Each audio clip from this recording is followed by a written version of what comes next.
우리나라가 그 기술이 그 연구를 해서 선진국으로 더 발돋움 하려면은 기술밖에 없거든요.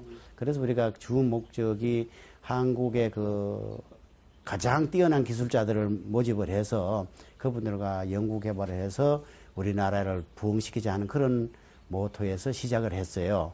그러니까 그 정말하자면 한국의 그 인류대학교 토목과 교수나 또 그 분야 해당 분야에서 다년간 20년간 이상 연구해서 된 박사학위를 받은 20여 명이 우리 회사를 창립한 회사입니다. 그래가서 그거를 그분들이 연구를 해가지고 또 나라에 부흥도 하고 고부가 가치를 창출해서 세계로 진출하는 기업을 하자는 그런 슬로건에서 창립된 회사입니다. 예.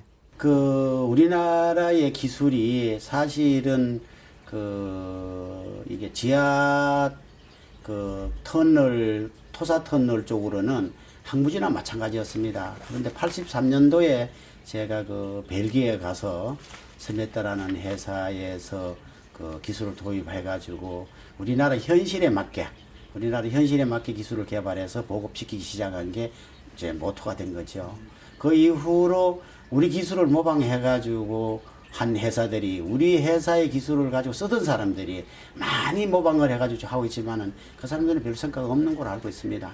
이게 이제 80년도에 우리가 기술이 도입돼가지고 2000년도 지내면서 우리가 이 기술을 인정받아가지고 건설교통부 장관 상을 받게 됐어요. 이게 이제 중국에 알려져가지고 중국 지하철에 참여하게 돼서 세계로 뻗겨나가야 되는 모토가 됐습니다. 제가 그걸 쓰게 된 동기가 여러 가지 내가 기술을 개발돼가지고 한 게 사장되고 없어지는 게 너무 아까워가지고 그래서 이제 쓰기 시작한 게 그렇게 방대하게 돼버렸어요. 예를 들자면 영종대교를 지나가는 농결 현장 앞에 교대 같은 거 이런 거는 제가 연구를 안 했으면 교대가 상당히 심각한 문제가 있어서 교통하기가 어려웠을 겁니다. 그런 문제부터 시작을 해서 행지대교가 전에 두 분들은 젊었을 땐가 어렸을 땐가 모르지만 잘 모를 거예요. 어쩌면은 그게 행지대교가 개통 무렵에 주저앉아 버렸어요. 예, 주저앉았는데 붕괴됐는데 그거를 다시 했는데 기초가 엉망이 돼가지고 기초를 독일 사람들이 감리를 했는데 와서 확인을 해가지고 쇠꼭쟁이를 찔러보니까 쑥쑥 들어가요. 그게 무슨 기초가 돼요? 큰 대형 사고가 날 뻔했습니다.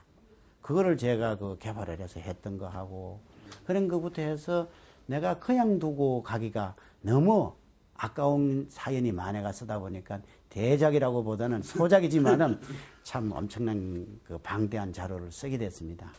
발해 고토 회복이라는 슬로건 아래 창립된 세종문화회관에서 우리가 1000여 명이 모여서 우리 각계각층에 참 훌륭한 분들이 다 모이셨죠.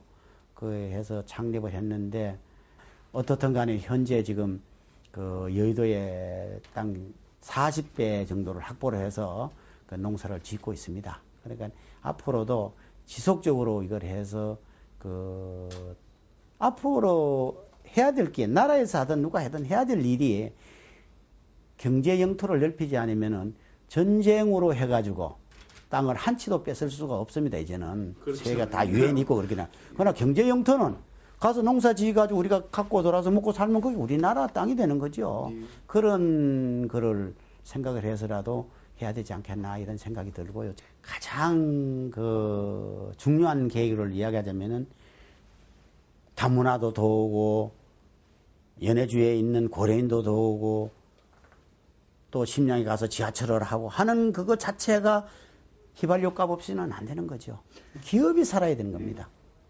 나는 우선 앞으로 지속적으로 기술을 개발을 해서 세계 어디를 가도 이 현장에 가니까 우리 기술이 여동치고 있고 저쪽 파리 가니까 우리 기술이 여동치고 있고 이런 게 내 꿈입니다. 사실은 기업이 우선되려고 그러면 새로운 기술이 개발이 돼야 된다 그죠. 그런 거를 개발을 지속적으로 해서 세계 어디로 가도 우리 기술이 여동치는 걸 보는 게 내 꿈이고 소망입니다. 이제는.